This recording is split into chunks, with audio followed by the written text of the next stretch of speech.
Yesterday, Sony finally made it possible for players to change their PlayStation Network kit, and now the company has implemented another change that LLC inappropriate PIN is automatically replaced. From now on, any PIN that violates the PIN terms of service will be swapped out for a temporary placeholder that reads TAMPXXXX. It's notable news given Sony used to ban PIN users outright for the offense, and the change will likely save the console maker and PlayStation owners a lot of hassle in the long run. Detailing how the system works, Sony explained that PIN users who decided to change their ID only for it to be flagged as inappropriate should be able to resolve the issue by reverting back to their original PIN name. If, however, the user's original online ID has been changed to tab, they will need to spend a bit more time choosing an entirely new name that's a little less risky. You can find out more about the new system by checking out the FAQ over on the PlayStation website. With weeks to go until THEGAME Developers Conference kicks off in San Francisco, it's time to start finalizing your schedule. If you are still paging through the session SCHEDULALOOKING for hidden gems, good news, a number of ED 2019 speakers have taken the time to make 60-second-ish pitch videos for their talks, and you can watch them right now on the official GD YouTube channel. Produced for the 4th year running, these flash-forward videos are always great encapsulations of what makes DD Talks great. They are fun, lovable, and informative. Each is a personalized PITCHFORY. You should make time in your busy schedule to check out a given talk while you are attending BD. We have once again no RGANIZADTHESCGDC 2019 flash-forward pitches into a playlist embedded below, and added more information about each speaker, and a link to their talk in the description of their video. Have a look. You can find this and lots more great videos over on the official GD YouTube channel, which is also regularly updated with new talks, according to GDs through the ages. Subscribe, and you will be the first to know about when new videos are added to the channel. For more details on these speakers, talks, and many more, head over to THEGDC 2019 session scheduler. There you can begin to lay out your GD 2019, which takes place March 18th through the 22nd at the newly renovated Moscone Center in San Francisco. Bring your team to GD, register a group of 10 or more and save 10% on conference passes. Learn more. For more details on GDC 2019, visit the show's official website, or subscribe to regular updates via Facebook, Twitter, OS, Gamasutra, and GD are sibling organizations under parent company Informa. Game approvals have once again been halted in China, as the State Administration of Present Publications (SAP) attempts to clear the backlog created by last year's 9-month licensing freeze, as reported by the South China Morning Post, which claims to have information from a company executive with knowledge of the matter. SAP has not given any indication as to how long the new hiatus will last. Game companies will still be able to hand applications over to local regulators, but that's precisely where they will stay until SAP has worked through its backlog. It's a worrying report for developers and publishers in the region. The last freeze lasted for the majority of 2018, and came as the result of an internal power reshuffling that eventually saw SAP take control of the approval process. Over that period, the Chinese video game market witnessed its slowest first-half growth in a decade, and heavy hitters like Tencent even felt the effects, with the company suffering a share drop of 5% in the back end of 2018. Since the turn of the year, over 350 games have received approval, including some from main players Tencent and NetEase. But now it looks like the country could be thrown back into limbo if the licensing process is halted for any reason more than to give the startup chance to clear out the backlog. That will be a disappointment to game developers, publishers and gamers, commented Lisa Hansen, founder of market research outfit Nico Partners.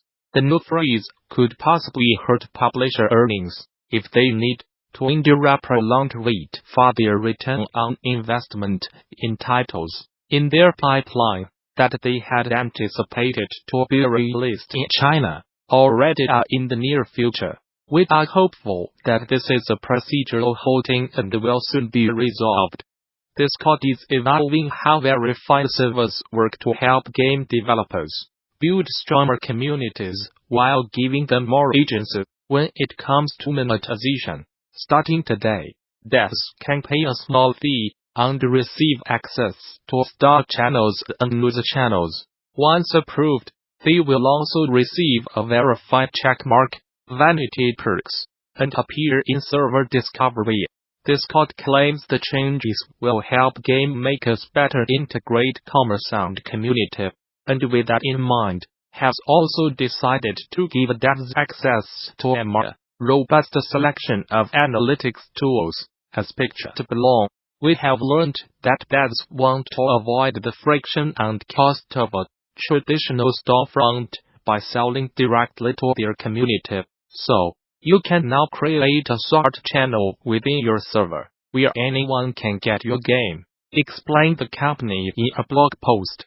Moreover, we have learned that devs want better insights for their games. These insights allows devs to optimize their game development, marketing campaigns, and community activations, which ultimately makes better game experiences for players. So, some analytics are already live and some are coming soon for devs, making use of our commerce tools. Use these insights to understand how much salt you need to add to your game as portal. Discord also wants to give devs the power to use existing permission, features and star channels to manage their game through its entire life cycle from closed alpha and beta through to early access and launch day. Another big brain thing we have learned is that devs are using Discord to run early tests of their games to small audiences. Continues the blog. These alpha and beta groups branching into the foundation of helping communities that are hyped about a game and geared up to purchase on launch day. Finally, Discord engineers have built and released a swarm of tools designed to make development itself even easier. By accessing the Discord Game SDK, devs will gain access to time-saving solutions covering everything from cloud saves and voice chat to networking and lobbies. It's a lot to take in, we know, so take a breather, and then check out Discord's full explainer on Medium to find out how to get started with all of the above. Valve has used its new off-topic review bombing countermeasure for the first time to disregard the swarm of negative Borderlands users reviews left on Steam. Last week, those dismayed by 2K's decision to make Borderlands 3 a 6-month Epic Games Store exclusive began posting negative user reviews of past Borderlands games on Steam, leaving Borderlands 2, and the pre-sequel with recent ratings of mixed, or mostly negative.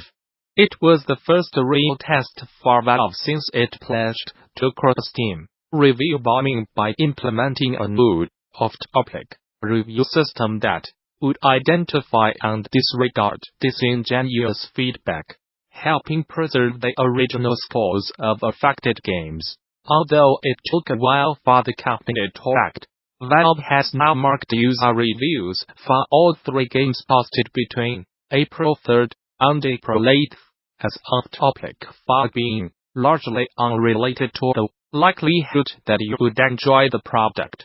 Although users can still see those off-topic reviews, if they go digging, they will no longer affect each title's overall and recent ratings. You can see the system in action by checking out the 2 pictures below. The first shows Borderlands. The praise equals user rating as of April 4th, before the off-topic fix was implemented. And the second is how it looks today post-fix. Activision Blizzard has appointed 3 company veterans to lead its main operating units, with the U.S. giant having experienced some high-profile departures since the turn of the year. Call of Duty Executive Vice President and General Manager Rob Kostich has been named President of Activision, having overseen the development of the company's most iconic franchise for the past decade. In his new role, Kostich will be responsible for steering game development, strategy, and operations across Activision as a whole. Elsewhere, Human Secondity has been made president of King Digital Entertainment, after serving as the group's chief financial officer and chief strategic officer since 2016. He will now be charged with overseeing the division's operational management in tandem with King CEO Riccardo Zacconi.